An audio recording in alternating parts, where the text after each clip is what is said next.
This is China covered in pollution last year. But this year, the skies are clear. That's because the coronavirus epidemic had brought much of the country to a standstill for several weeks, causing a huge drop in pollutants like nitrogen dioxide, a harmful gas that's emitted when burning fossil fuel.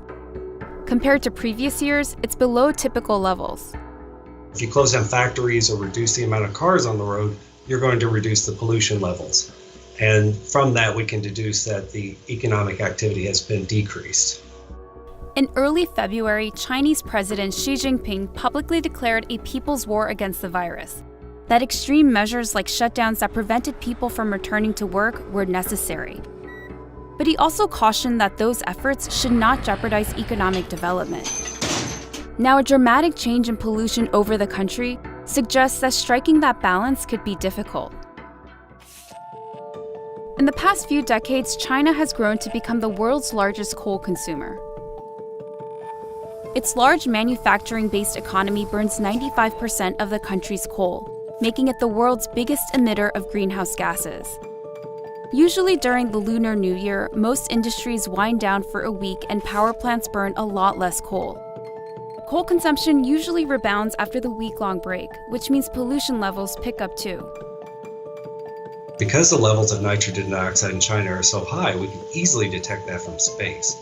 This is what Wuhan, the epicenter of the coronavirus, usually looks like after the holiday. The city is a key producer of automobiles, electronics, and heavy machinery. But this year, the demand for coal hasn't immediately rebounded since many workers have been stranded at home in lockdown cities. And nitrogen dioxide levels have dipped. It's not just Wuhan, it's the same when you look at other industrial powerhouses in China. This is what Shandong and Hebei usually look like after the holiday. They're known for churning out everything from textiles and metals to petrochemicals. But this year, they also weren't spared from the impact of the epidemic. While skies were clear in many parts of China, some cities like Beijing are still shrouded in smog. The city has recorded high levels of air pollutants. These fine particles are created during the chemical reaction of gases generated from burning fuel.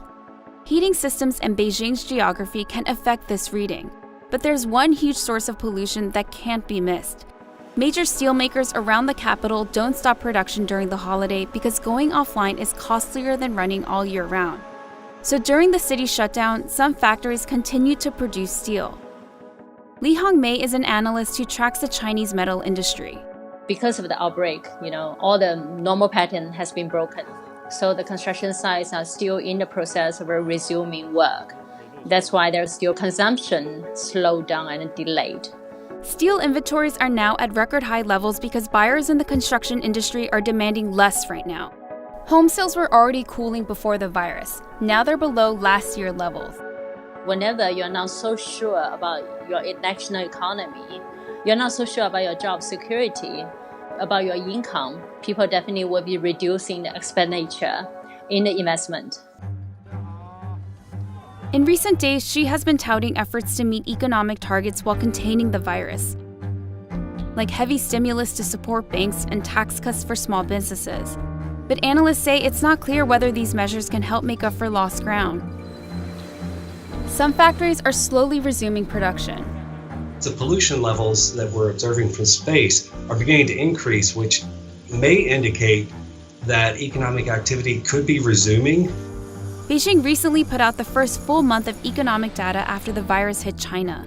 The index tracks business sentiment among manufacturing and service sectors, and it falls below the lowest level recorded during the global financial crisis. An increase in the number of infections overseas could also put China's economy at greater risk, complicating efforts to meet Xi's economic goals for this year. For now, one of the most visible indicators to see how it all plays out might be just to look up at the skies.